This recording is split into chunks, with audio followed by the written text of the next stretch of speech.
We've won 2-1 at Nottingham Forest, and listen, for an hour of that game, I was thinking, oh, is it really clicking for us? And it's not that we were playing badly, it's just that we were control, we were dominating, a lot of the words we've said this season, yet it hasn't always equated to stellar performances. But then I don't want to be a hypocrite, because I was on the starting 11 show saying I don't need a stellar performance, I just need 3 points. And I think maybe there was a little bit of that in Arsenal today. I think Arsenal almost, maybe I'm giving them too much credit, but it felt like Arsenal weren't out there to massively entertain. They wanted to make sure they contained Forest, they played football in the right areas of the pitch, and that, you know, they created enough chances, scored enough goals just to nick it. And I think Arsenal were deserving of a goal or two in that game and no more than that. Don't think it was anything scintillating by any means. But you've got to respect the opposition. Forest, good side.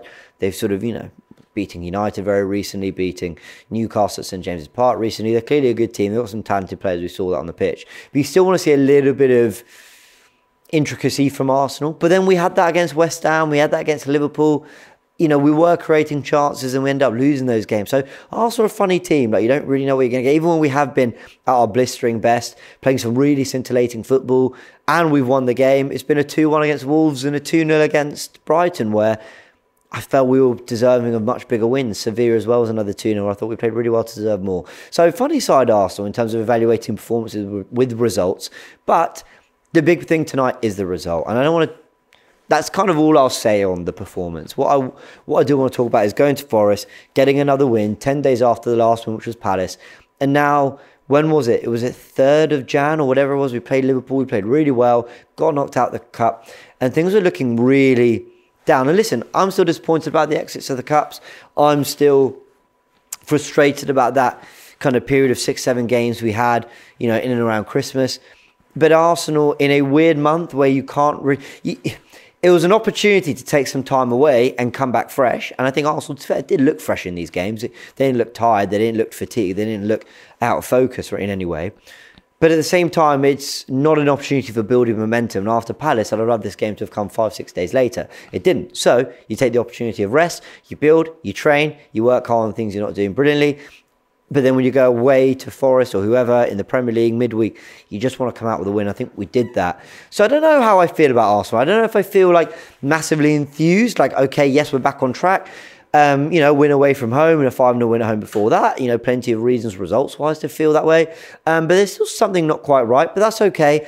I think Liverpool's fascinating this weekend. I think if you can make it a 3rd win in a row and you can beat Liverpool this weekend, then it will really feel like momentum's building. Then it will really feel like, okay, Arsenal drag themselves back on track. And I think that's what we're looking for. So I think we're looking for that big,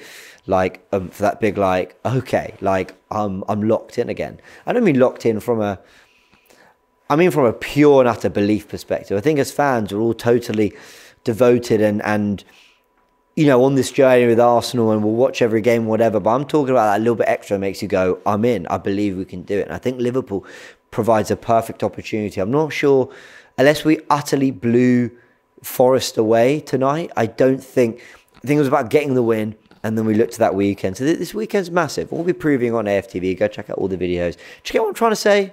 I say that a lot. Do you get what I'm trying to say? But do you get what I'm trying to say? That I'm just happy with the 3 points. I wanted a performance against Palace. We got one. I just wanted the win tonight. I wasn't so worried about performance. Liverpool, I just needed a statement. And I think we can do that. I think we can deliver that. But go watch all the previews and I'll give my prediction then, because I'm feeling confident for the weekend. In other things to do with this game, I mean, you just got to praise some of the performances. I thought Zinchenko, especially in the first half, got on the ball a lot.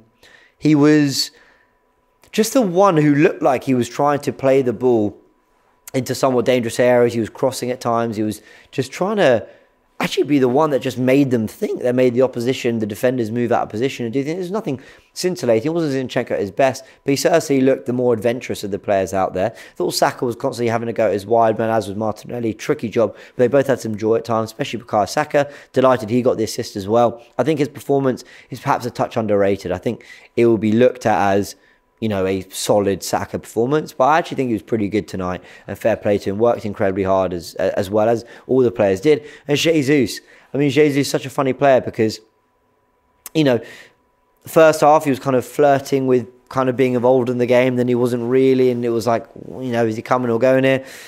Then the second half, he misses that chance, which is a really good build-up between Ødegaard, Saka, or Saka to Odegaard, shall I say, and then Jesus, and he smacks the post, and you're thinking, oh, this is where people's criticism comes from about being the goal scorer we need to win the league. But then he pulls up with a big goal in an arguably more difficult chance, and then rolls it to Saka and gets the assist, and ultimately you're going, fair play to Jesus. That's the Jesus we all know and love. That little bit of flick and trickery above the defender is that flair we know he has, that we all enjoy and love watching as well. So mixed one with Jesus, but he also probably gets man of the match. And I mentioned Saka and Zinchenko there as well. They were my three best players. Thought Rice was good too. Lovely cameo from Trossard.